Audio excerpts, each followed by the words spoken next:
Hi viewers, எல்லோரும் எப்படி இருக்கீங்க? நான் நல்லா இருக்கேன். கௌசி குக்கிங்லேருந்து உங்கள் கௌசி தான் பேசுகிறேன். நான் இன்றைக்கி என்ன செய்ய போகிறேன்னா, ஸ்வீட் கார்னை வச்சு ஒரு வடை பண்ண போகிறேன். நம்ம கடலைப்பருப்பில் வடை பண்ணியிருப்போம், கொண்டக்கடலைலாம் பண்ணுறோம். இந்த மாதிரி நீங்கள் ஸ்வீட் கார்னில் பண்ணி பாருங்கள், ரொம்ப ரொம்ப டேஸ்ட்டாக இருக்கும். எல்லாருக்குமே இது ரொம்ப பிடிக்கும். பாருங்கள், ஸ்வீட் கார்ன் ஒன்று பெரிய அளவுக்கு நான் எடுத்துக்கிறேன். இதை உரித்து எடுத்துக்கிறேன். ஃபஸ்ட்டு இந்த விதையை பாருங்கள், இது நல்லா உரித்து எடுத்துட்டேன். பாருங்கள், இவ்வளோ வந்திருக்கு. கொஞ்சமாக வாஷ் பண்ணி வச்சுக்கோங்க. இதை நம்ம மிக்சியில் கொரகொரப்பாக அரைக்க போகிறோம். இதுக்கு ஒரு பெரிய வெங்காயம் 1 கட் பண்ணி வச்சுருக்கேன். கொஞ்சமாக கொத்தமல்லி, கொஞ்சம் கருவேப்பிலை வாஷ் பண்ணி கட் பண்ணி வச்சுருக்கேன். 2 பச்சை மிளகாய், 1 ஸ்பூன் இஞ்சி பூண்டு பேஸ்ட் எடுத்திருக்கேன். கடலை மாவு ஒரு 5 ஸ்பூன் அளவுக்கு எடுத்திருக்கேன். அரிசி மாவு ஒரு 3 ஸ்பூன் அளவுக்கு எடுத்திருக்கேன். இப்போ ஃபஸ்ட்டு நம்ம இந்த சோளத்தை நம்ம வடைக்கு பருப்பு அரைப்போம் இல்லையா, அந்த மாதிரி கொரகொரப்பாக அரைச்சி எடுத்துக்கலாம். தண்ணி போடாமல் அரைச்சிக்கோங்க. பாருங்கள், இந்த அளவுக்கு அரைச்சிட்டேன். ரொம்ப நெய்ஸாக அரைக்காதீங்க. கொஞ்சம் சோளம் கொஞ்சம் முழுசாக இருக்கிற மாதிரி அரைச்சிக்கோங்க. அப்போ தான் இந்த வடை ரொம்ப டேஸ்ட்டாக இருக்கும். பாருங்கள், இதை ஒரு பாத்திரத்தில் மாற்றிக்கலாம். பாருங்கள், இதுக்கு தேவையான அளவு உப்பு எடுத்திருக்கேன் நான். எனக்கு இந்த அளவுக்கு போதும். நீங்கள் எவ்வளோ எடுக்கிறீங்களோ அதுக்கு தகுந்த மாதிரி செக் பண்ணி போட்டுக்கோங்க. இப்போ அரிசி மாவும் கடலை மாவும் போட்டுக்கிறேன்.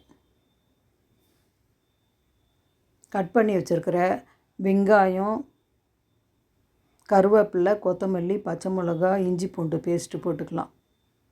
இஞ்சி பூண்டு பேஸ்ட் உங்களுக்கு பிடிக்கலைன்னா இஞ்சி மட்டும் பொடியாக கட் பண்ணி போட்டுக்கோங்க. பாருங்கள், இப்போ பச்சை மிளகாய் கட் பண்ணி போட்டுக்கிறேன். குழந்தைங்க சாப்பிட்றதா இருந்தால் மிளகா கொஞ்சம் பெருசாக கட் பண்ணிக்கோங்க. அப்போ தான் அது எடுக்க ஈஸியாக வரும். பெரியவங்களுக்குன்னா நீங்கள் அதிலே போட்டு கூட அரைச்சிக்கலாம் சோளத்தில். பாருங்கள், இப்போ இதை நல்லா கலந்து விட்டுக்கிறேன். இதில் வாசனைக்காக, டேஸ்ட்டுக்காக நான் கொஞ்சம் கரம் மசாலா ஆட் பண்ணுறேன்.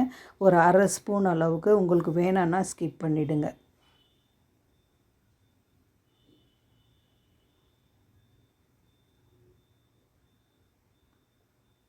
நம்ம கடலை மாவும் அரிசி மாவும் பைண்டிங்காக தான் போடுறோம். சோளம் நம்ம அரைச்சிட்டோனாலும் ரொம்ப சாஃப்டாக இருக்கும், பைண்டிங் வராது நமக்கு. அதுக்காக தான் நான் அரிசி மாவும் கடலை மாவும் ஆட் பண்ணேன். ரொம்ப கொஞ்சமாக ஆட் பண்ணிக்கோங்க, போதும். பாருங்கள், கரம் மசாலா ஒரு 1/2 ஸ்பூன் அளவுக்கு நான் போட்டுக்கிறேன்.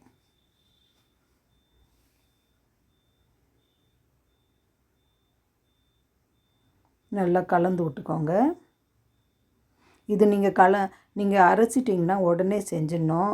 கொஞ்சம் நேரம் வச்சிங்கனாலும் இந்த சோளத்தில் தண்ணி விட்ட மாதிரி ஆகிடும். நீங்கள் அரைச்சிட்டிங்கன்னா உடனே செஞ்சிடணும். பாருங்கள், நல்லாவே கலந்து விட்டுக்கிறேன்.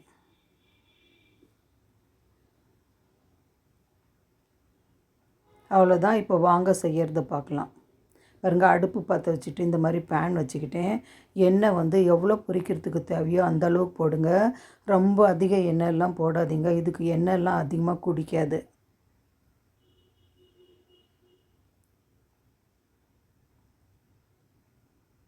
பாருங்கள், நான் கொஞ்சம் தான் போட்டிருக்கேன் எண்ணெய்.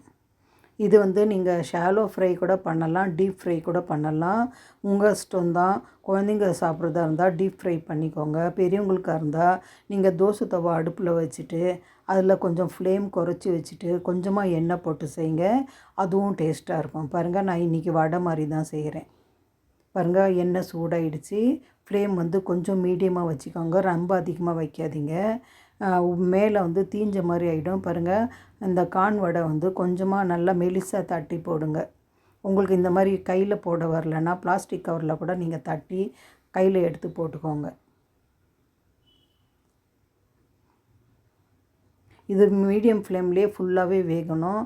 அப்போ தான் நல்லா கிறிஸ்பியாக வரும்.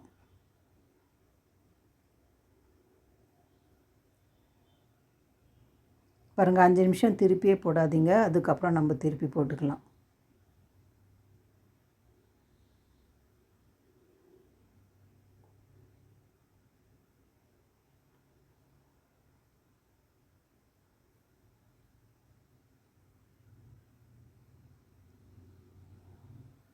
இந்த மாதிரி ஒரே ஒரு கார்ன் வச்சுருந்திங்கன்னா நான் எடுத்த அளவுக்கு 4 பேர் நல்லா தாராளமாக சாப்பிட்லாம்.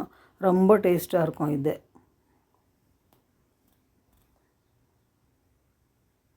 பாருங்கள், ஃப்ளேம் நான் குறைச்சி வச்சுட்டே செய்கிறேன். 2 பக்கமும் கொஞ்சம் திருப்பி திருப்பி போட்டு கலர் சேஞ்ச் ஆகிற மாதிரி வேக வச்சுக்கோங்க.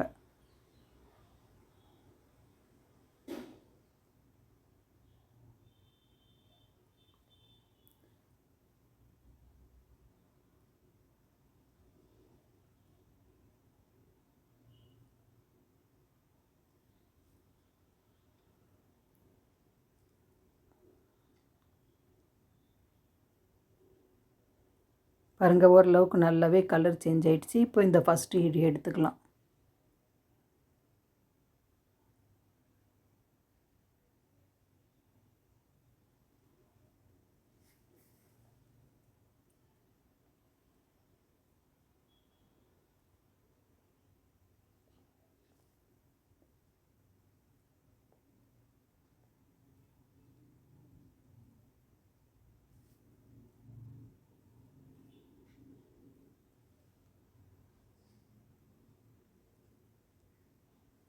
பாருங்கள், இப்போ நான் செகண்ட் ஈடு போட்டுக்கிறேன்.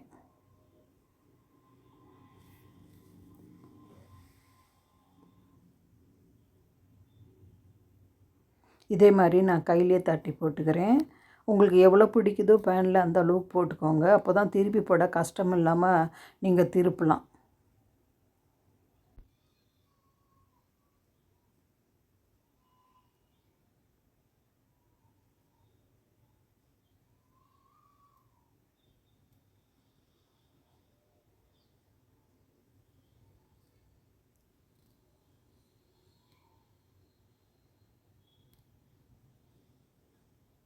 பாருங்கள், நான் 5 அளவுக்கு போட்டுக்கிறேன். இது வந்து ஒரு 5 நிமிஷம் அப்படியே விட்டுட்டு அப்புறம் திருப்பினிங்க தான் வரும்.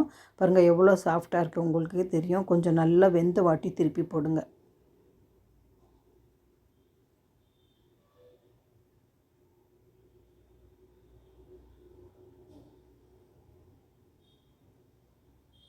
நீங்கள் ஷாலோ ஃப்ரை பண்ணிங்கனாலும் இந்த மாதிரி போட்டு வடையை 2 சைடும் கொஞ்சம் எண்ணெய் போட்டு நல்லா கிறிஸ்பியாக ஃப்ரை பண்ணி எடுத்துக்கோங்க.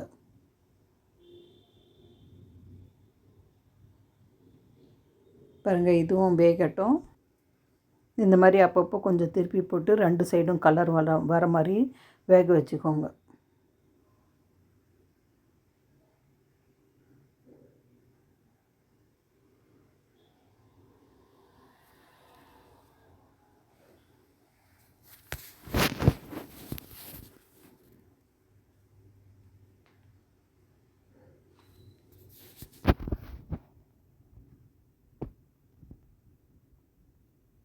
பாருங்கள் வியூவர்ஸ், இந்த பேட்சும் வெந்துடுச்சு. இதையும் நம்ம எடுத்துக்கலாம். பாருங்கள், ஸ்வீட் கார்ன் வடை ரெடி ஆகிடுச்சு. இப்போ நம்ம சர்வ் பண்ணுறதை பார்க்கலாம். பாருங்கள், அவ்வளோதான். நான் எடுத்துகிட்டு அடுப்பு ஆஃப் பண்ணிடுறேன்.